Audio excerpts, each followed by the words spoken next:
So on a handful of occasions, people have reached out to me and said, "You've inspired me to create my own YouTube channel." So I've decided to make a video over tips for beginning running YouTubers. Keep in mind that most of these tips are tailored to my style of videos. I know you can have different goals with these channels, but my primary goals are to educate people about being a better distance runner and to document my own progress as a distance runner. So I want to accomplish those two goals, all while not letting these videos get in the way of my training or racing at all. So for me, that means not recording certain types of workouts where it'd be too difficult to record and train at the same time, and then definitely not carrying a camera while I'm racing or anything, because if I really want to get the most out of myself, then I shouldn't be worrying about filming myself while I'm racing. So if you're looking to make videos in my style, these tips will help you to do that. So for tip number one, this doesn't really pertain to my style of making videos, but it's just a fact of running YouTubers. If you want to garner interest in your YouTube channel, the number one way to do that is to get good.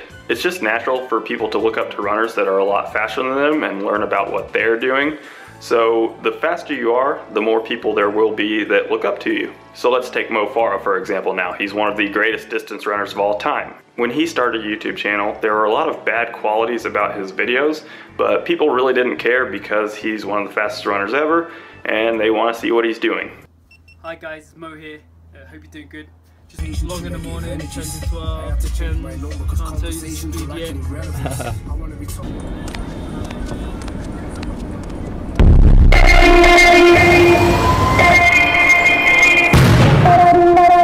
Happen. There's only one person can do it, in my opinion, and I think that's Eliud Kipchoge. Now over time, his videos have gotten better, and that's probably because there's somebody else that does them for him. But the point is, if you're really fast, then people will want to see what you're doing. So for those of us who aren't really fast, what can we do to make our content better to garner interest? So tip number two is action. And that means that people want to see footage of you running or doing any of your other routines, and not just you talking all the time. People thought it was a little bit cold, but I thought it was nice. Gosh. So I just kind of hung Does this guy ever stop talking? And relaxed. And so if you've got a buddy to help you, that's probably the best way to get different types of footage, but it's still possible if you're on your own. So that brings me to tip number three, and that is camera work. So obviously that is one of the requirements to have a YouTube channel like this, is to have a camera available for use. Most people do have cameras available because almost everybody has a smartphone, and newer smartphones have really good cameras that are completely usable for these types of videos. But for the love of God, if you're using your phone, make sure you record in horizontal mode and not vertical mode. So I'm on my easy run right now. Oh, hold on, let me fix the camera. Oh, that's better. Running about 7-minute pace. Just gonna keep it around there, keep it nice and easy.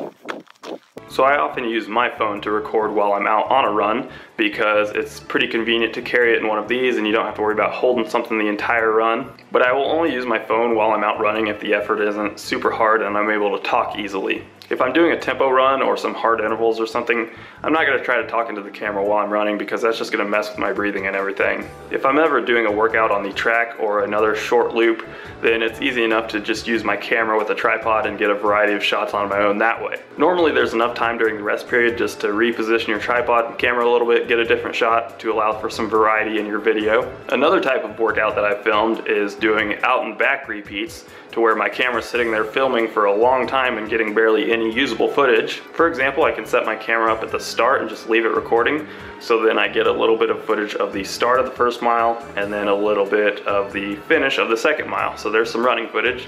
And then to break it up a little bit, you can carry your phone and talk during the recovery interval between the 2 reps or something like that. So like I said, it is possible to get running footage of yourself even if you don't have anybody to help you, but you just have to be a little bit creative and trusting that nobody's gonna take your camera. So tip number 4 is numbers.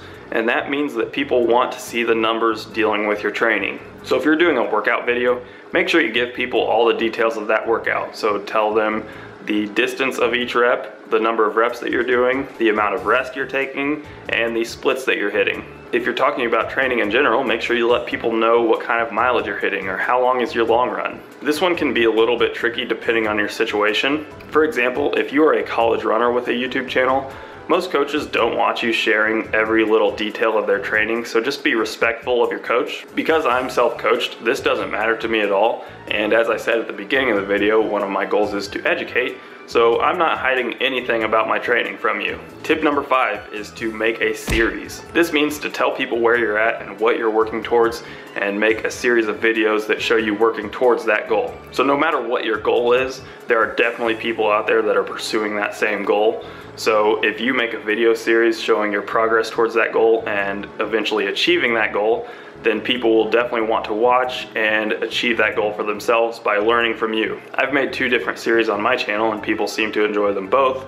The first of which was my Prepping for Sub 15 series, which I showed my progress to break 15 in the 5K for the first time. The second series that I did was my Houston Half Marathon build-up, in which I showed my progress in training towards my first half marathon ever. Basically just make a series of videos that show some continuity in working towards a certain goal and give people a reason to follow along.